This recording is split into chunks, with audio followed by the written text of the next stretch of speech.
Therapy was today. We on Thursdays now. My nose is red, so you already know what it is. Being a single mother is fucking hard, and that's what we talked I will say this: the fact that she's going to therapy is a really great thing. about today in therapy. Okay. As good as I make it look, and I do make it look good, this shit is hard, all right? And when young women ask me about being a mother, or women in general who don't have children ask me about being a mother, I always tell them, don't fucking do it. The anxiety around being a mother just makes it, you know,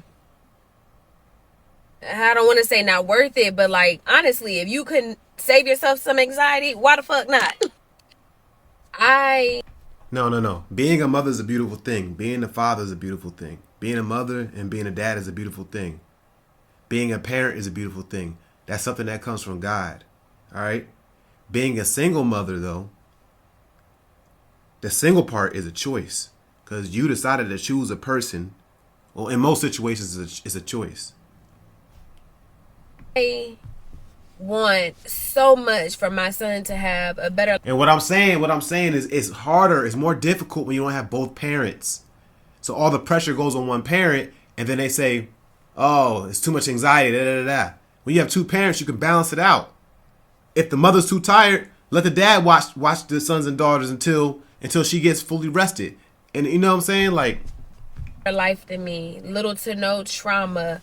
I want him to grow up knowing how to swim and fish and ride a bike and roller skate and all the shit that kids supposed to know how to do, you know what I'm saying? And also I want him to take vacations and have this village of loving people and positivity.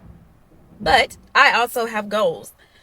I'm still trying to elevate myself, you know, and I don't want to stay stagnant because, oh, I'm gonna stay where I know I have a lot of support, which really is nowhere. But you know, it would have been easier for me to be back in my hometown because that's where my immediate family is. But that ain't me. I'm in Houston, and I'm in Houston with nobody, you know what I'm saying? And as fucked up as me and my mom's relationship was and kind of still is, I think I took for granted the fact that I could always call her and she would be there. Now, I would be dealing with other bullshit on the back end, but she would still be there as support for me and Cam. And that's just the physical anxiety. We're not talking about the emotional anxiety that comes with constantly worrying when Cam is not with me physically, or never wanting him to be sad and just worrying about the heartbreak and heartache that he's gonna have to go through growing up as a, you know, as a young man and as an adult. those are things that a dad can teach him how to navigate through, just how to navigate. The dad teaches a young man how to navigate through life emotionally, how to be a man, how to be tough enough to understand how the world is and how the world is not sympathetic, or what's the word I'm looking for? They're not compassionate towards men. So that dad will help him prepare to be able to face the world and be prepared for pretty much almost anything. The anxiety is just never ending. And I mean, you see women out there who put themselves before their kids all the time. They don't give a damn. And then you see those women who put their kids first so much that they forget about their dreams, their goals, their aspirations, and everything.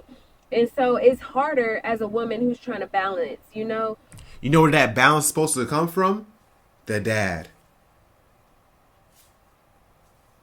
When you're taking care of him, that's what you're supposed to do. But when you're not taking care of him, you could be, if the dad is watching him or the dad is spending time with him playing basketball or throwing a football or a baseball or something like that, or tennis, you could be pursuing your aspirations and goals and dreams on the side while the dad is kicking it with his son, spending time with his son, teaching him life lessons, just spending quality time with his son.